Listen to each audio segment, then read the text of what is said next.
Consulting Fellow of the Africa Program over at Chatham House. He joins us now from London.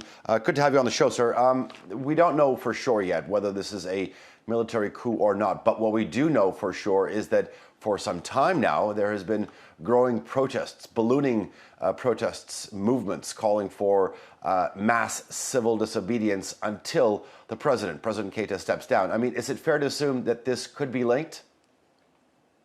It's possible that it's linked because the mood of discontent in Bamako, the capital of Mali, has really built up over the last 2 months.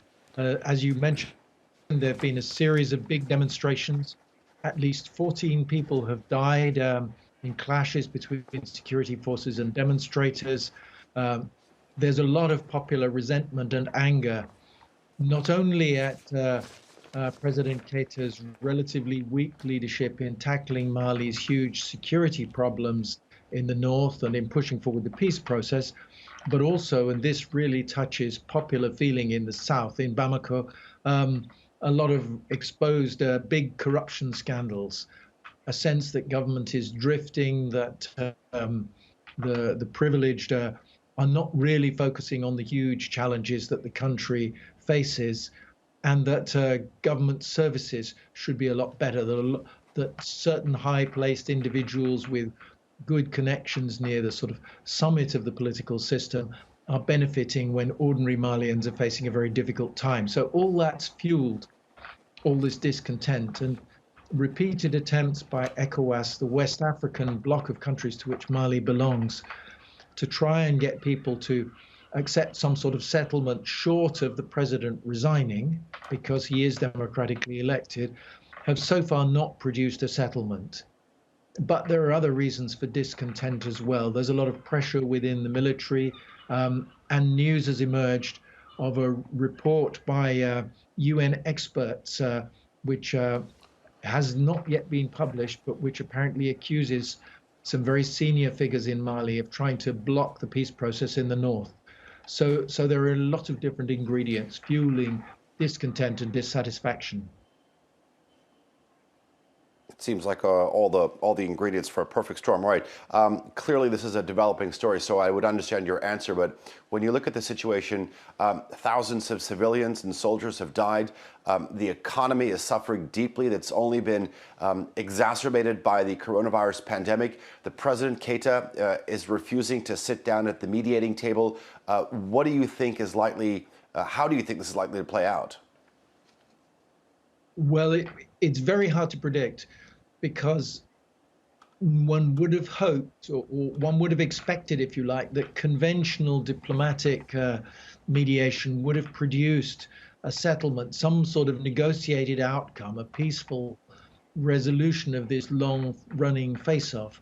But Keita is not prepared to resign, and ECOWAS, the regional bloc, has backed him in that because he was democratically re-elected in 2018. At the same time, there is this widespread feeling that his capacity to lead the country effectively has just become hugely weakened, that he lacks the determination and vision and really pragmatic agenda to take the country forward. So it's not very easy to see how it could be resolved. And if a group of soldiers do indeed take control of the state machine, or do indeed take control even of some institutions, for example, such as the national television station ORTM, that could only complicate efforts to resolve the crisis.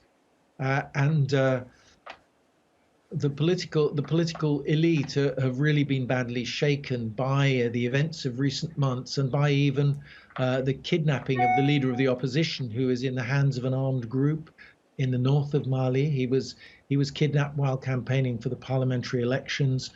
The international community has a lot of soldiers in Mali, a UN peacekeeping force of more than 13,000 soldiers.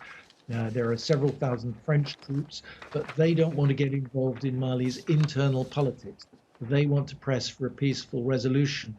But whichever soldiers might be involved in any unrest have the capacity to negotiate and discuss is an unanswered question at this stage. We don't really know what is fueling the discontent.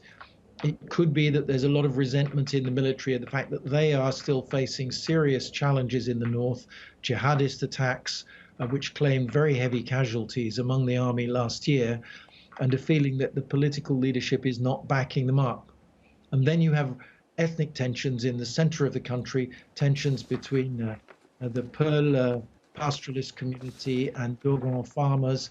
Those have turned violent as well. There have been some very nasty village level massacres.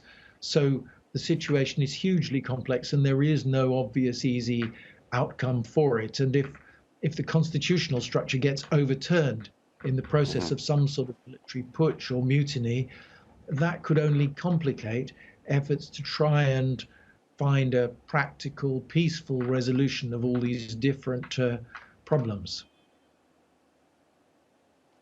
Still very much a developing story, therefore there are a lot of unanswered questions, but I do appreciate your analysis on this topic. Paul Melly from Chatham House, thank you very much.